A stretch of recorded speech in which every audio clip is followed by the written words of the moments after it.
And we talked about this the other day, how even God, it says there's a jealous God, but his jealousy, whenever God had a jealousy or an anger, it was like a righteous jealousy, a righteous anger. He, there was a purity to it to where he had every right to be because he's God. And then it was always for the good of the people why he was angry about something because they had allowed sin into their lives and was causing all kind of issues. Or if it was jealousy, it was because he was jealous over the fact that they had prostituted themselves out to all these idols, right? So, but in this case, Saul had no righteous reason to be jealous. He just was mad because David had now had the anointing of God on his life. And that's something we always have to be aware of is when we see the anointing of God on other people's lives, that we don't grow jealous and angry and bitter.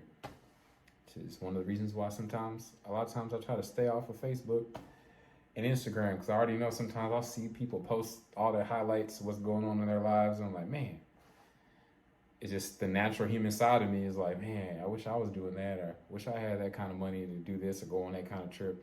And it's like you got to put those blinders on and focus on the race that God has put in front of you. That's one of the dangers of social media. It's a lot of times we see all these other people's highlights and we start to be like, man, you can grow a jealousy and a bitter spirit toward other people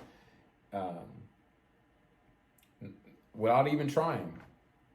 You weren't even planning to have this anger, bitter, jealous spirit. All right, verse 10. And Saul sought to smite David even to the wall with the javelin, but he slipped away out of Saul's presence, and he smote the javelin into the wall, and David fled and escaped that night. Interesting.